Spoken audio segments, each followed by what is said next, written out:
funny every time I say it.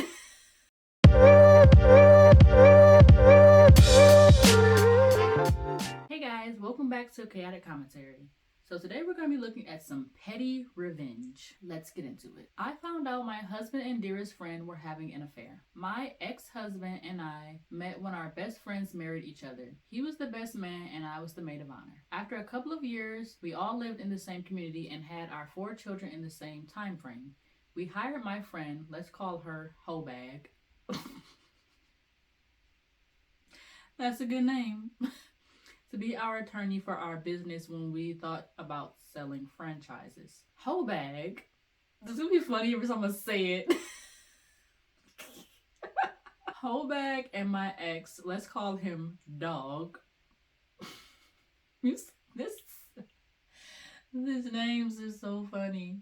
Spent lots of late nights working on the kinks in contracts and more. I bet they was working on some kinks. One July, they had to go to New York for a week to interview prospective franchises. Her ex-husband called me to say he'd hired a detective who followed them and saw them all lovey-dovey and that they only had one hotel room. Also, she didn't even suspect anything at first. The other woman, her husband, did. Well, since it was July and sizzling, her front right minivan window was open about 2 inches.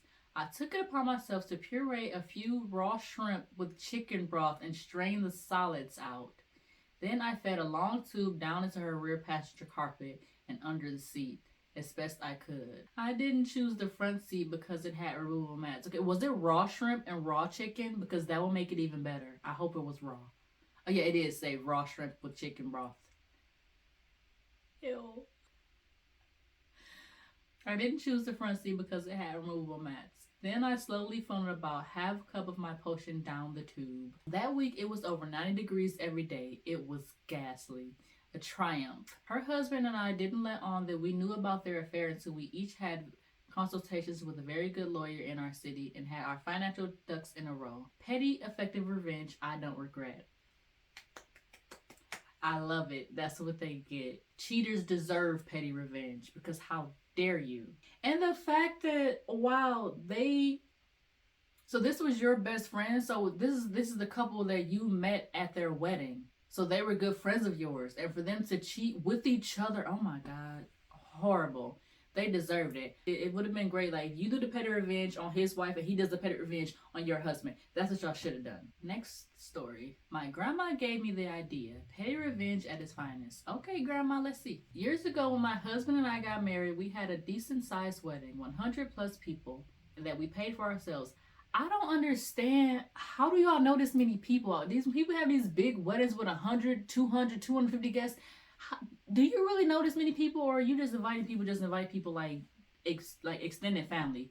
Because when I get married, small, intimate, I don't need 100 people at my wedding. I don't know you that, I clearly don't know you that well. You don't know 100 people that well. Let me stop ranting and finish the story. Because we were still fairly young and not making a ton of money, I tried to save where I could. If you had a wedding with 100 plus guests and you paid for yourselves, I can only imagine that was very expensive. I hired local people and friends to do most things at a discounted price, and because I worked at a 4-star restaurant / banquet facility, I was able to talk them into doing the wedding receptionist for a cost as long as I provided A, B, and C. Basically, we had an amazing wedding for a very low price. Okay. However, it was still a fairly large amount per person, somewhere between $17 to $20 per plate. Not too bad, but not cheap. At least it wasn't like $50,000. People be tripping paying that much for a wedding. That's a down payment on a house. Anyway, the invites go out, and after a bit, the RSVP cards start to pour in. And like I said, we ended up with over 100 plus people, maybe almost 130 that will be attending.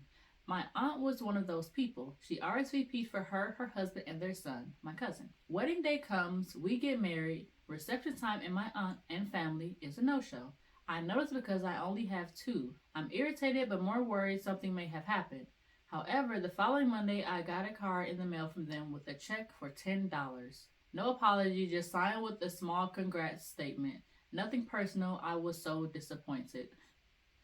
$10? Okay, it's like $20 per plate. That's only $60. I mean, you couldn't just give her the $60. Are you gonna just, if you felt the need to give her some type of compensation for the plate she paid for when you didn't show up, you couldn't just throw an extra $50 in there? $10. Imagine walking to a bank and cashing a check for $10.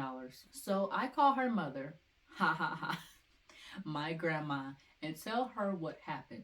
She instantly says that she doesn't cover the cost of the meals she wasted when she didn't show up. What a cheapskate. Exactly. How you gonna give somebody $10? It hadn't even crossed my mind at the time. Then says the best thing ever. You know, your aunt is super OCD about her checkbook. Don't cash that check. It'll drive her mad. I didn't, and it did. That's funny. It also drove my narcissistic mother crazy because she got all the calls asking when I was going to cash the check.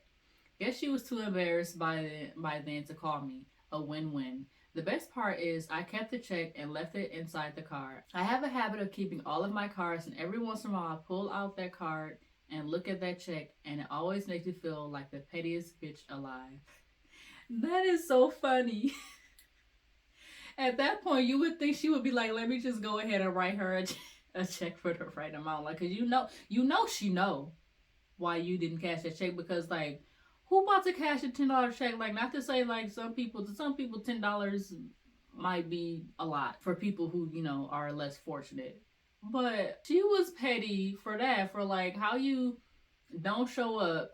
And things like, maybe $60 is a lot for her. I don't know her life, but wow, you might as well have not gave me anything at all if you're just gonna give me $10. Well, that's it for this video. Hope you guys enjoyed. Tell me down in the comments what you think about these petty revenge stories. As always, thanks for watching. See you guys next time. Bye.